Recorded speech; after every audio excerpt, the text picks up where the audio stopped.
What's going on, guys? It's Montana Metter. And I'm Peyton Pickard, and we are young real estate investors.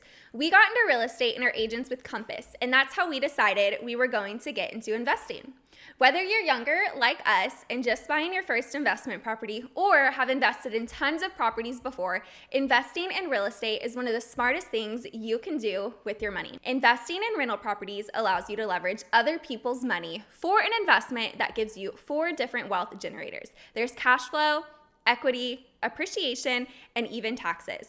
We've had so much fun learning the ins and outs of real estate, and we are so pumped to share our first one with you guys. Our first investment property was a 3-bedroom, 2-bathroom home with a 2-car garage. We purchased it for $170,000. We put 20% down, and then we rented it out for $1,650 a month. When Peyton mentions one of the 4 wealth generators, cash flow, what we are referring to is the difference between your monthly expenses or payments and the rental income you receive from your tenants. Most common expenses are taxes, insurance, HOA, repairs, property management, and most well-known is mortgage. Goal of almost all rental property investors is to generate enough income above your set expenses, and this is what we consider as cash flow. We will use our example rental property to demonstrate cash flow. Our PITI, or our principal, interest, taxes, and insurance, together came out to be $1,250 a month.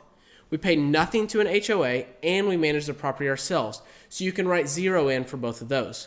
Each month, we set aside $50 from our rental income for future repairs.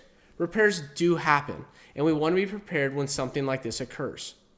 We also like to set aside another $50 for potential vacancy and future capital expenditures.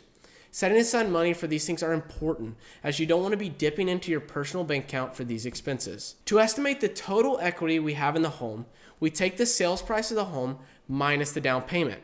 In this scenario, we have a $170,000 sales price minus a 20% $34,000 down payment.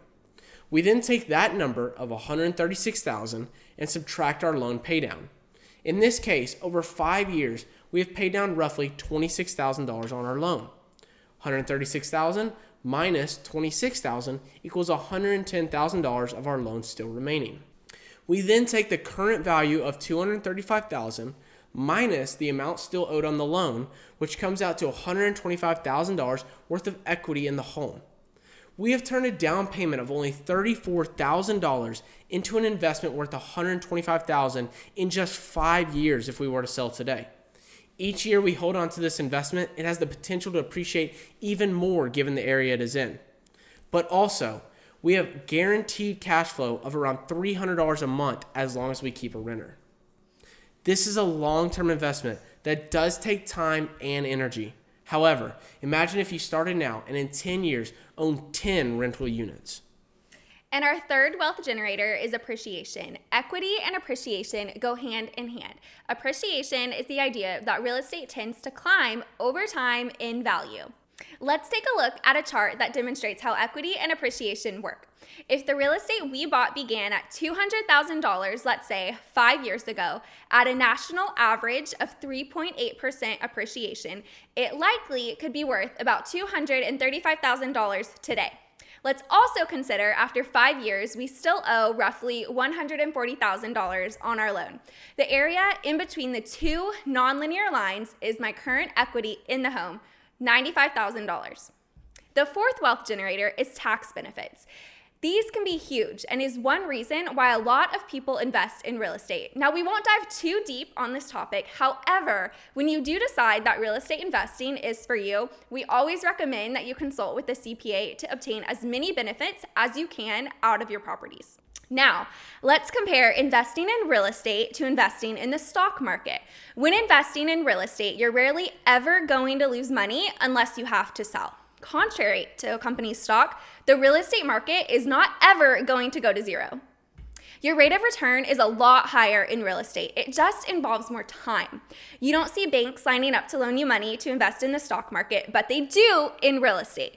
Now, there is some risk involved, but this buy and hold strategy in real estate that generates cash flow generally outperforms stocks. According to Goldman Sachs, the average stock market return over 10 years is 9.2%.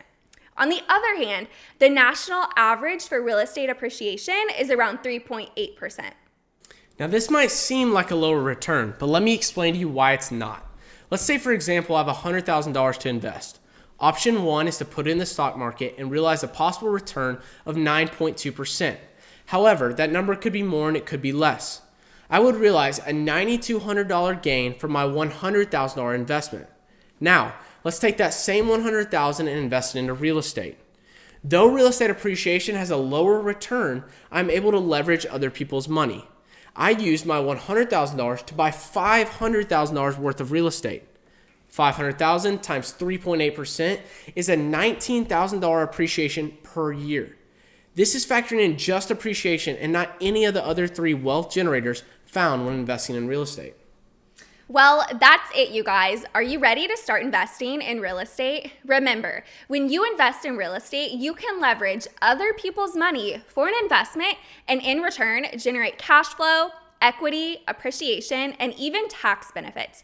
We've done this, and so can you guys. We're looking for investors that want to diversify into secondary markets that have more opportunities. Think Tyler, think Waco, think Lubbock. Whether you have $20,000 or $100,000 to invest, let us help you find a similar investment property and make you more money. For more tips and tricks on real estate investing, stay tuned for future episodes by clicking that subscribe button. And just like Dumb Money says, we can't end this video without you smashing that like button. We'll see y'all next time. See you guys.